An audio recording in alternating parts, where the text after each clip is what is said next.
I'm Dr. Alan Scoggin. I live in Memphis now, but I grew up in a small town in Middle Tennessee, Pulaski.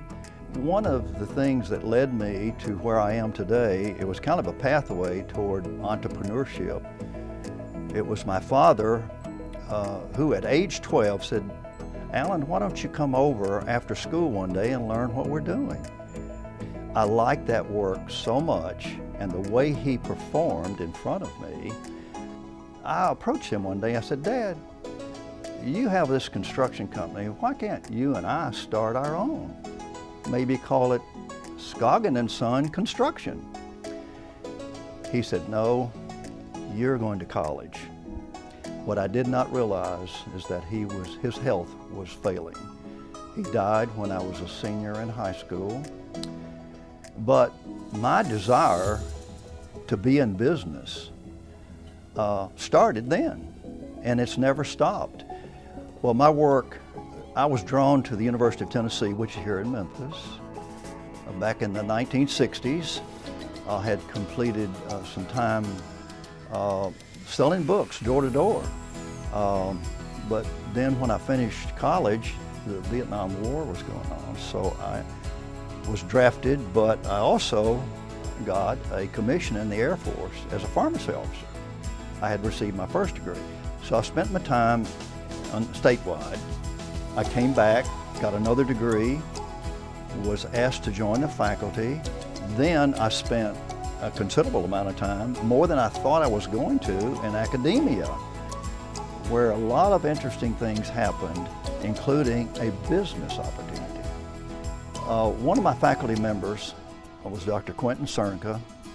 We were talking one day and he said, "Alan, let's start a business." So he and I started Scoggin and Cernka. I had not done so with my dad, but I got to start my business with him.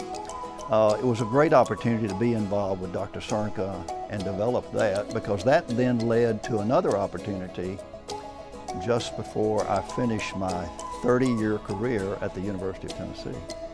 I worked in the Drug Information Center. That was a great opportunity, and it led me then to be invited to make a presentation at a pharmaceutical company a few years later, which was involved then with my developing the company that I'm involved with now, Med Communications, where I am the current president and CEO and founder. We have about 200 people right now living in 12 different countries. A lot of them live in Canada. I talked this week to a young lady that's hiring. She lives in Brazil. This will be our third person in Brazil, 2 in the Philippines. We have several that live in Lisbon, Portugal, 1 or 2 in Romania. When I think back, and sometimes I think, what would I have done maybe 10 years ago that I didn't do? One of the things that happened later that I think I should have started earlier was an improvement in corporate culture. We have a Halloween costume contest at this company. Some people come with a skit. They will enact something they saw on television or a movie. I have been everything from a Tennessee farmer. I've also been Elvis Presley, and I enjoy that part because it makes life better. It's fun to be here at this place. One day, Don, who's a good friend of mine, he's a part of the society, said, "Alan, you've got a lot of things working in your life." He said, "Your business skill set itself lends itself to other activities such as the Society of Entrepreneurs." I felt honored. And quite frankly, I felt like maybe this is a way for my dad to be rewarded, because he didn't live and get to see me do business type things, own a business. He didn't get to see it.